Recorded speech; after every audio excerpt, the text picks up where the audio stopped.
Ladies and mostly gentlemen, are you a home gamer just like me? Building custom parts in your garage? If so, you probably have that dream of getting one of those big milling machines for your shop. Unfortunately, since those big Bertas are designed for industrial use, they often come in really high voltages. So today I'm converting my milling machine from 600 volts to 220 volts. And it wasn't that easy. Doesn't work. Shoot.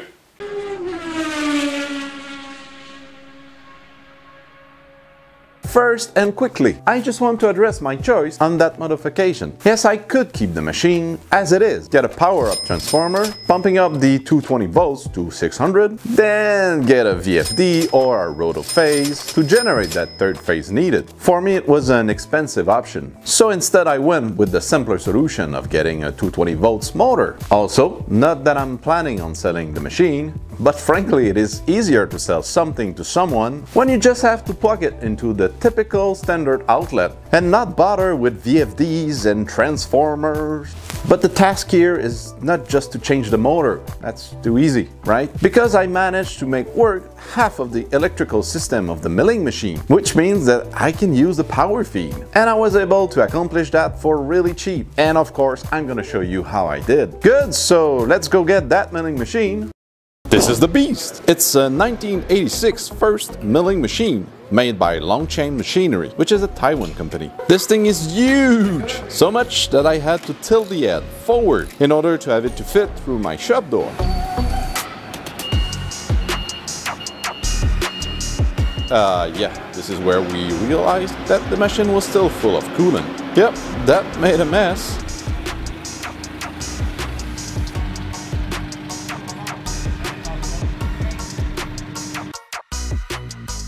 Then it was a 20-minute trip to home.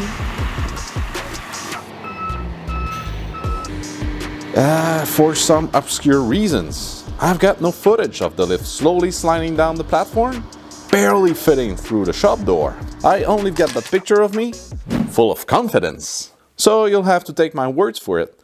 But it went okay-ish. After that was just a matter of putting the thing way down at the bottom of the shop. Yeah, and then try to flip it to make it fit into that corner.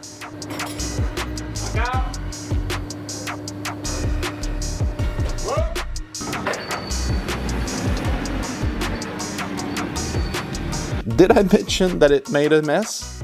It's there! Woo! So now the real work can begin. Well, that's what I thought. Yeah, I know, I'm not really proud of me on this one. But if you look closely, there's a milling machine somewhere in there. Just give me a second.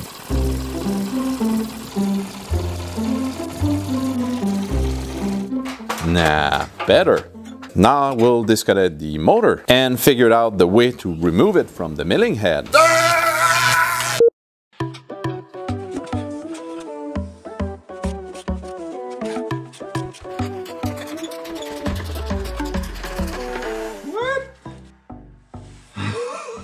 Where's the line?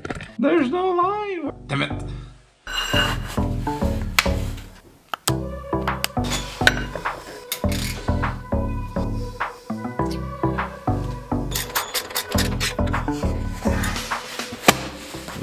Nope, not electrical. Oh, partsless. Oh.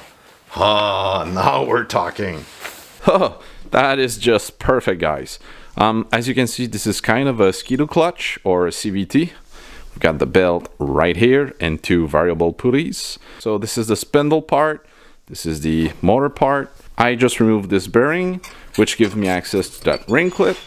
Once I remove the ring clip, I will be able to remove that bottom plate with the spring, and that holds up the bottom plate of this pulley. So once I remove all this, I should be able to slide upwards the motor with the rest of the assembly of the pulley. Alright, so let's see if I was right.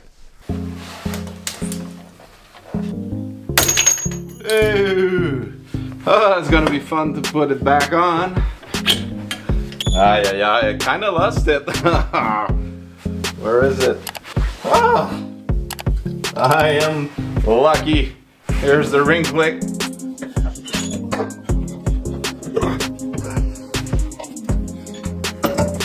Have you seen that, chef? Oh.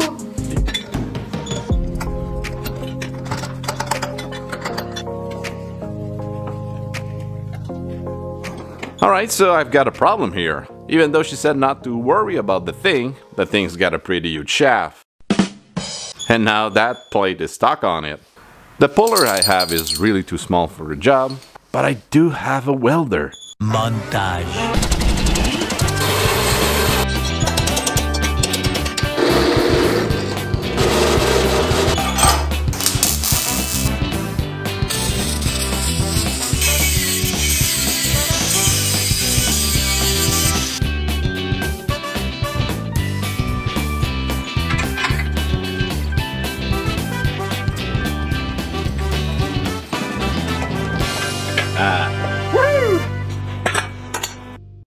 Oh boy, I really hope that the shaft was not part of the motor and that I could reuse it. But obviously, it's not. Alright, so let's try to find and buy a new 220 volts motor. And there it is!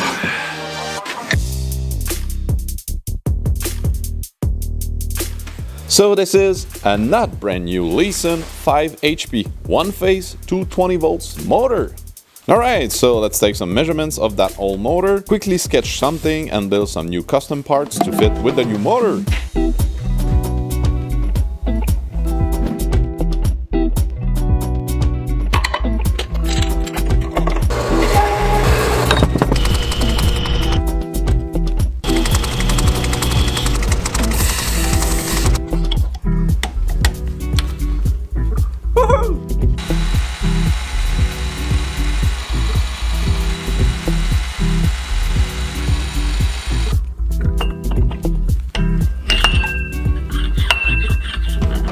Perfect.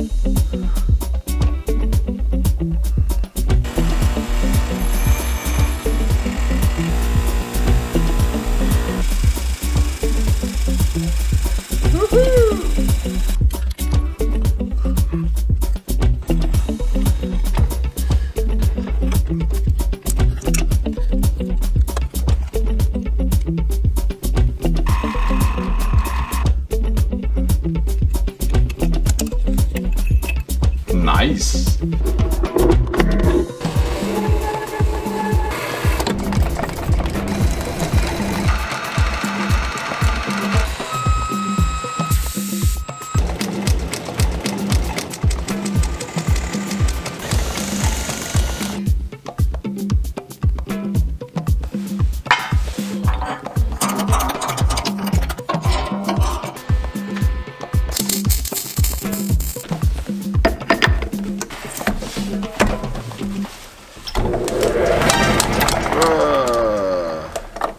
Okay, so I am intentionally showing you this part. Oh my fucking god. Mistakes are part of the deal during a project.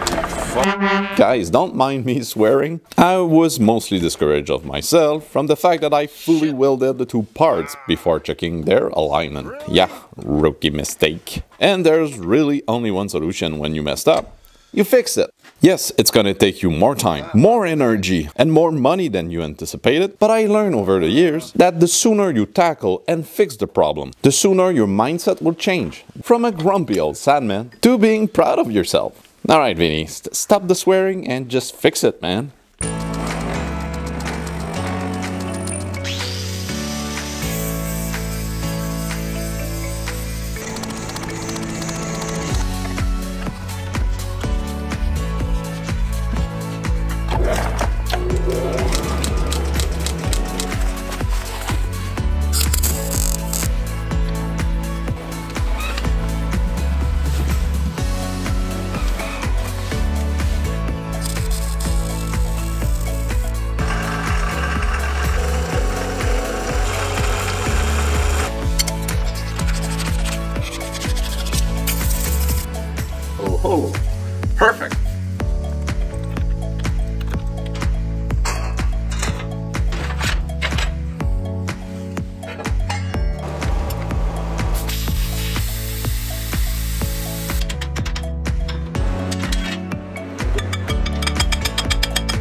Alright, so I need to redo that assembly, but inside the milling head.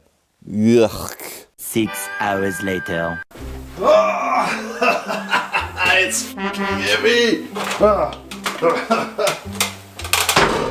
Big moment of fruit here. Hope that my math is correct. We'll see.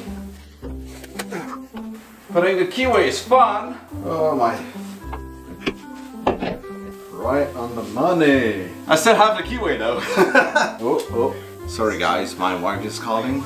Hello? Salut! Oui. Pas de problème. Ok, il me reste juste un truc à faire puis I'm done. Ok, bye. Lab of grease. Bit of grease. Key stock. Woo! There you go. Oh! I've been holding on this one for about 20 years. Nice.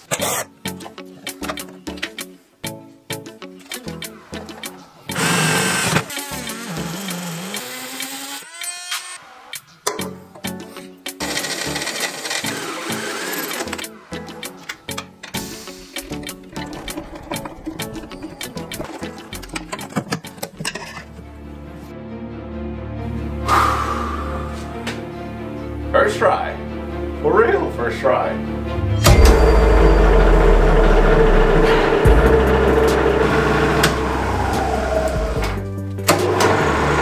Woo!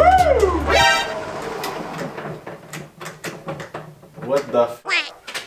Ladies and mostly gentlemen, this is what we call an overload heater element. It's like a breaker, but depending on its class, it will support for a few seconds up to 6 times its load in amperage. Mine is a type N, number 16. Yeah, that's old school stuff right here. Its full load amp was not high enough, that's why the motor kept shutting down. So I ordered a new one to match the new motor and we should be good to go. Now let's move on those power feeds. For that one, it was pretty straightforward. At the bottom of one of the electrical panel, there was that transformer. You supply 575 volt and the outputs are 110, 60 and 24 volts AC. To replace that old one, I purchased 2 new transformers, one for the 24 volt AC and a power down from 220 to 110. For the second one, the trick here was to only feed 110 volt, which will give me that 60 volt needed. And finally, I hooked up directly the 110 to the 110 outlet. And then the moment of truth. And nothing. I spent countless hours looking for the problem. Then I called back a friend who used to work on this milling machine. He remembered that back in the day the machine used to have a safety guard with a switch. So I looked in the electrical panel for some not 1986 years old wires. And I got rid of them. Don't need this. Oh! Ho ho ho! Nice! Oh, I was making progress. Nothing. So I took a look at the electrical drawings, verify some wires and test the potentiometer for the feed. And then I found a faulty switch. Ladies and mostly gentlemen, the switch just after the potentiometer, that is hard to pronounce. That was the switch just after the potentiometer of the feed. I was getting closer. Likely, I have a complete spare control panel. I changed the switch and... power!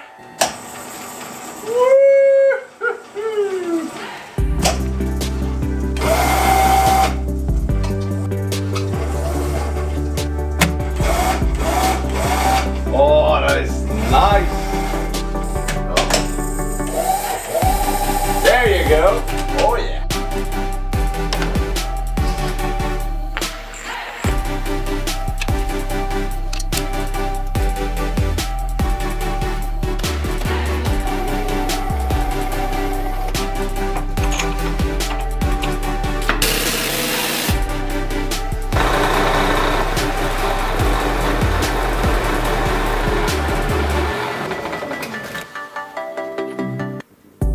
Shiny.